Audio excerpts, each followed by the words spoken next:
Hi, this presentation is going to focus on the literature review, how to get it started, how your research will fill it in, and what it's for. We're going to start first with the objective. Your objective of your literature review is going to be to educate your reader about what is already known about your topic based on your secondary research. You have to be the expert, and your job is to discuss as a whole the current issues and trends as related to your topic, and then compare and contrast the previous studies and findings and guide your reader to identify the gap.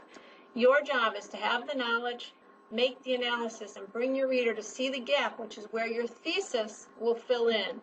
Your thesis should identify the gap, and then your research should go forward to demonstrating what is needed to fill the gap or why it's just needed to do research, more research anyway. So development of your thesis is where phase one of your literature review comes in. What are the current studies of interest in your topic? What are the different points of view on your topic? How do the studies relate to each other and your idea? And what do you want to know more about? Does a gap exist? Does more information exist that should be studied? Your job then, as you start this first part of your project, is to identify the search terms, and this you will use in your methods, so keep careful notes. We recommend going to Google off the bat. If you're not sure of the research terms, that's a good place to start. You can also contact a librarian, and they will help you as you go forward. But to have some idea of what other people are studying, Google's a great tool. You may not find the research that you're going to use there, but you may find the key terms, and then find the research, the scholarly articles in the library databases. Write down all of these keywords because they will be helpful in writing your methods section when you're discussing your secondary research. List any and all information that you think may be relevant and write down those sources so you can come back and give credit where credit is due.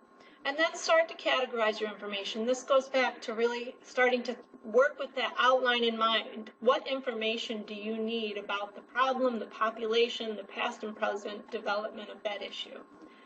Then as you get into phase two, once you've got your research questions determined, you have a generalized working thesis, you've looked at the literature a few times, you've started to take some notes, you want to make sure that you are focusing on scholarly sources. Who are the authors?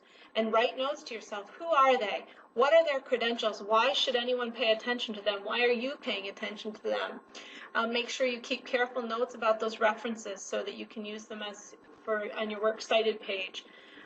Title, what is the descriptive and professional title of these articles? The length, do the articles differ in depth and breadth over, does someone go further than someone else, and why do they do that? What is the purpose of of these scholarly sources when they start?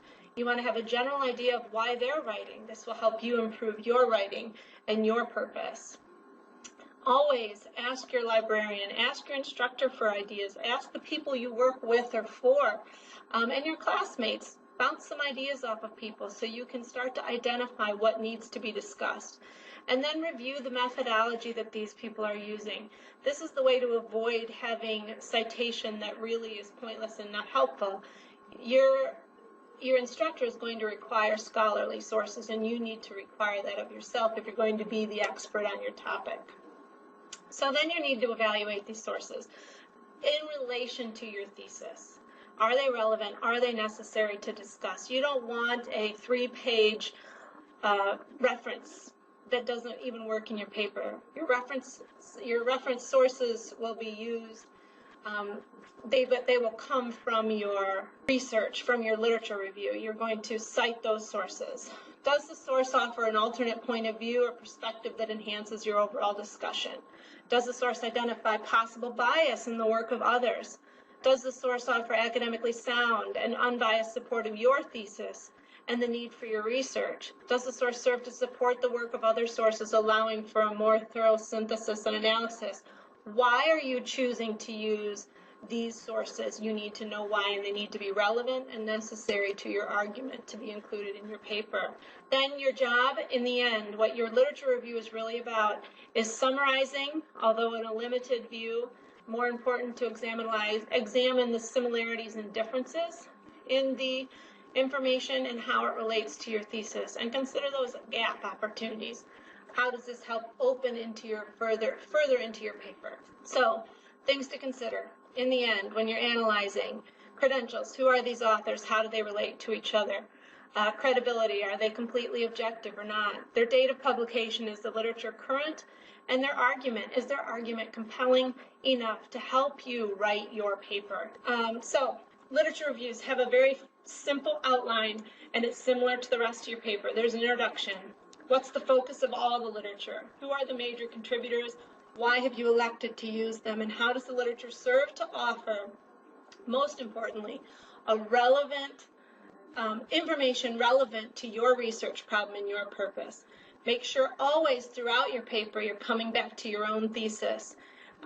Maybe not directly in this case, but enough that you're guiding your reader through to find that gap. So things you might include in your literature review introduction: the current situation of the problem, the history of the problem, why you selected those sources, and the summary of the major contributors. What do they all generally say? Are there a few notable differences? We recommend thematic organization for your literature review. That is, you're going to identify the major themes. A lot of instructors prefer these to be put under subheadings. Summarize these ideas of your major contributors. Identify the similarities and differences. You have to make sure you recognize and sometimes include literature that contradicts so that you can argue against it. Again, there's sort of a persuasive paper in the making here. And then note those gap opportunities. Note those places where you have something to say so that it opens into your next section of your methods. This is why I'm going to do this. There's a hole here. Then the conclusion of your literature review. Briefly summarize the similarities and differences as they relate to your research problem and discuss how they open for that gap, and that transfers into your next part of your paper. So, common mistakes in the literature review. Forgetting to relate the research to your topic. This isn't just a general discussion of the information that happens to be out there on a given topic. It's very specific, and it's specific because your thesis makes it specific. In our case, in most of what we're doing in these videos, we're focusing on mentoring, and we're focusing on banking and mentoring, and we're focusing on how that affects retention and revenue. And when we're writing, then the literature review has to also focus on revenue in comparison to mentoring, mentoring in comparison to retention, and how it works in the financial industry alone.